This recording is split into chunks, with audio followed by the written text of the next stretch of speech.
DLive. Oh boy, everybody's fucking excited about DLive. Have you seen the amount of people running over there? Ever since PewDiePie announced he was going to be giving away $50,000. And there's a little asterisk there. Tiny little asterisk. Small print, must read, fine. Very small at the bottom in Lino points.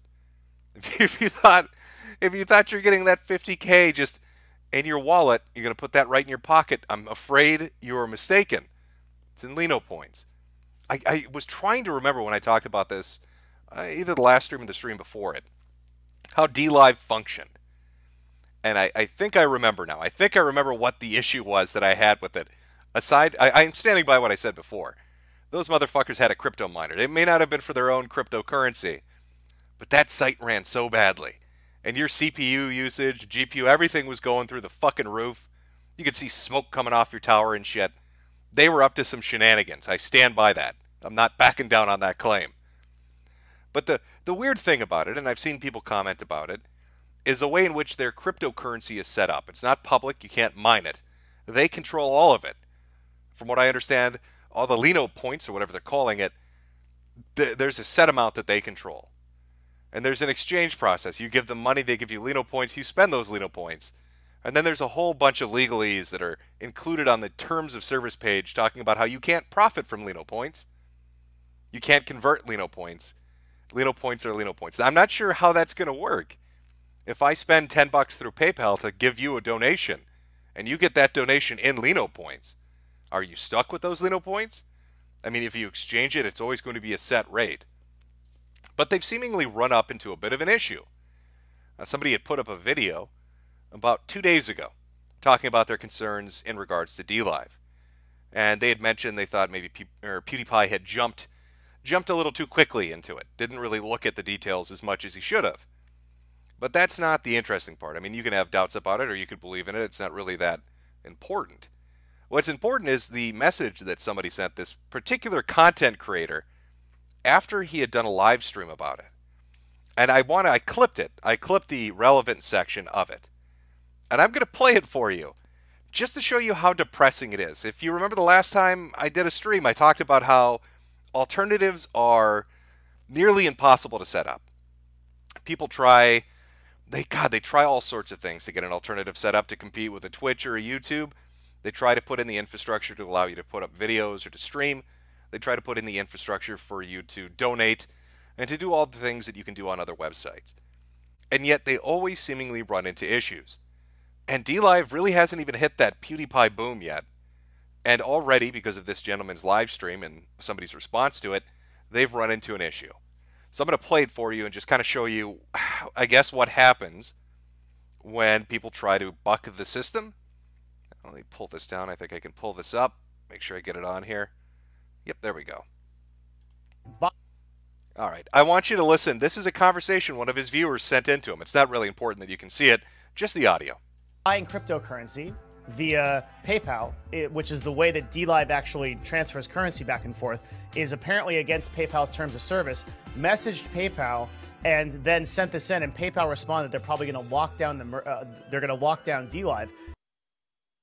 They're going to lock down DLive. Even right out of the gate. Hasn't even really done anything yet. And already some motherfucker has contacted PayPal and said they had concerns. Is it okay if I use their exchange? Is it okay if I use their cryptocurrency? Already kneecapped. PayPal responded to them and said, don't do it. Don't buy Lino points. Don't use DLive's service. We're going to pull our support from the website. Now, I'm not sure exactly how PayPal works, but I'm pretty sure if you use your account to do something you shouldn't do, they put it into some kind of a lockdown state as they investigate. I know streamers run into that a lot, and I think regular people do as well.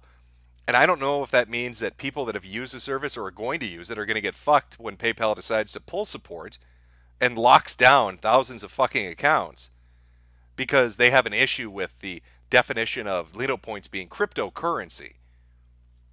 And I don't know how people are going to support if PayPal is pulled, because that's kind of a major way in which people do it. And I don't know if people feel really comfortable using DLive when it turns out it's a Chinese-run company or a Chinese-invested company. People already have qualms about the fucking Epic Game Store because Tencent is like a 40% majority holder in Epic or some shit like that. And DLive got their $20 million seed money from Chinese investors. So I don't know if people really want to be running out there and giving them bank account information and their credit cards. Seems like it might be a bit of a fucking issue. So right out of the gate, they get fucked right up their ass. I don't even know if I trust DLive. Like I said, I have my own issues with it, but I wasn't wishing it ill. And yet it seems that, a day or two before this big boom is supposed to happen, it's already imploding. So I don't know what to tell you. Maybe pay attention to that if you're considering streaming over there or donating over there. Keep in mind that PayPal might be pulling some shit pretty soon. So if you want to, I guess, buy points or whatever the fuck they call it, just keep that in the back of your head when you're using your PayPal account so you don't get locked out of it because they need to investigate for 5.5 months or whatever ridiculous bureaucratic bullshit that they have in place to fuck with your account. Because it feels like that's coming down the pipeline. Oh, happy days. Happy days when you try to be a competitor and you just can't do it. Happens time and time again. Either you don't have the funding to do it, like VidMe. There are other concerns like StreamMe. Banks try to interfere with you like BitChute. Service providers fuck with you like Gab.